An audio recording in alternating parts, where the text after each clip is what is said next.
Music Studio.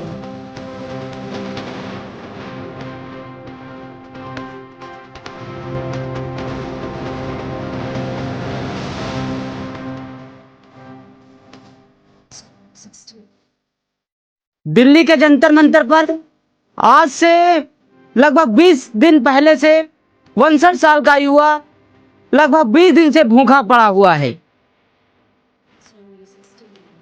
क्यों पड़ा हुआ है, कौन हुआ है? डॉक्टर बता रहे हैं कि उसकी लगभग 8.5 किलो वेट घट चुका है। अब उसका शरीर मांसपेशियां खाने लगा है, क्योंकि कुछ समय ऐसा आता है कि जब आदमी के या व्यक्ति के अंदर खाना नहीं जाता है, भोजन नहीं जाता है, तो शरीर उसका मांसपेशियां खाना स्टार्ट करता है। जी हाँ, हम बात कर रहे हैं सोनम वांगचुक की, जो हमारे लिए और हमारे देश के लिए इतना कुछ किया, लेकिन आज उसे भूखा रहना पड़ रहा है। ये हमारे देश की स्थिति आ चुकी है, तो हम नहीं कर सकते। जैसा कि ये देख रहे होंगे, ये है हमारे एक महान साइंटिस्ट, वैज्ञानिक, जो हमारे देश के लिए, लद्दाख के लिए क्या नहीं किए, हमारे लिए कुछ नहीं किए। क्या आज उनको भूखा रहना पड़ रहा है? क्या वो भूखे मर जाएंगे? क्या सरकार बात उनकी नहीं सुनेगी? क्यों भूखे मर रहे हैं? क्यों भूखे रह रहे हैं? किसी को कुछ पता है? सरकार को पता है? सरकार को कानों में आवाज नहीं जा रही? मीडिया कहाँ पे बैठी हुई? मीडिया नहीं दिखा रही है कुछ। वो अपनी भलाई के लिए बैठा हुआ है। क्या उसके पास पैसा नहीं है?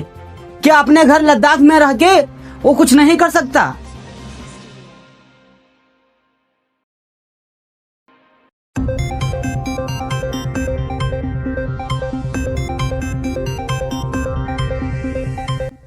तो चाहे वो अपनी भी जिंदगी ऐसा ऐश के साथ जी सकता है, बट वो आपके लिए, आपके युवा पीढ़ी के लिए कुछ अच्छा करने के लिए भूख हड़ताल पे बैठा हुआ है, हंगर स्ट्राइक कर रहा है पिछले 20 दिनों से। क्योंकि नीट का एग्जाम जैसे ही होता है और लीक हो जाता है, इसमें किसकी व्यवस्था? ये हमारी सरकार की व्यवस्था, जो शिक्षा व्यवस्था है, ये बहुत ही खराब है, बहुत ही घटिया है। हम जिसको कुछ कह ही नहीं सकते। उसी को लेके, उसी की मांग के लेके सोनम वांगचुक ने मांग किया कि हमारे जो शिक्षा मंत्री हैं, धर्मेंद्र प्रधान को इस्तीफा दीजिए या हमारी शिक्षा व्यवस्था को सुधारिए। लेकिन हमारे सरकार के अंदर इतनी कमी आ चुकी है, सरकार के कानों तक आवाज पहुंच रही है, लेकिन सरकार ने अभी तक कोई एक्शन नहीं लिया है। लगभग ये व्यक्ति 20 दिन से भूखा है। अब उसका शरीर इतना कमजोर पड़ गया है कि वो चलने लायक नहीं है। देखिए।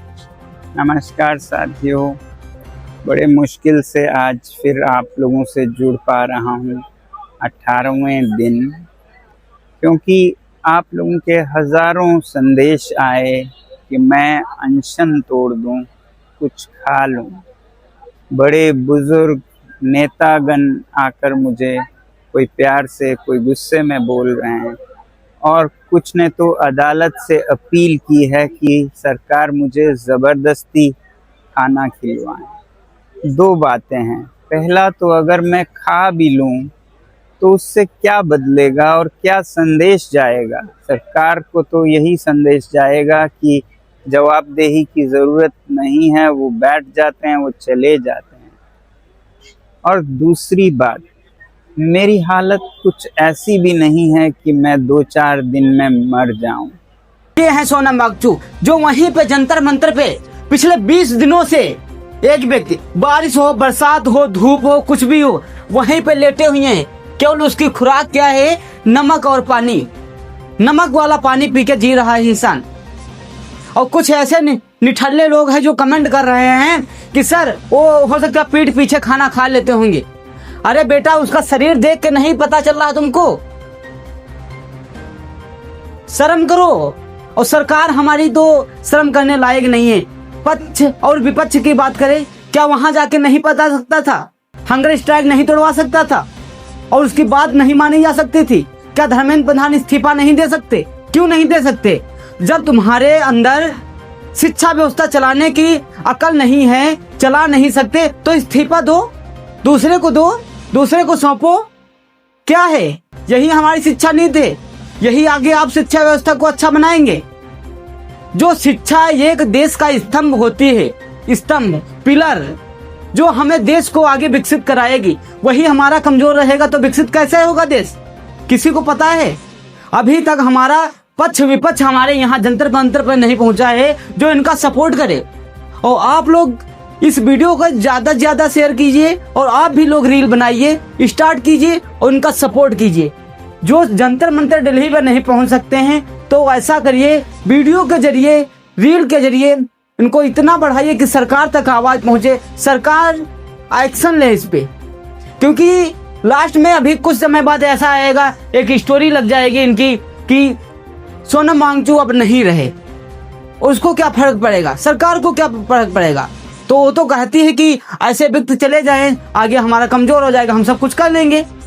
लेकिन इस वीडियो को ज्यादा से ज्यादा शेयर कीजिए और सोनम वांगचुक सर के सपोर्ट में आइए। बस हम इतना ही कहना चाहेंगे। Thank you.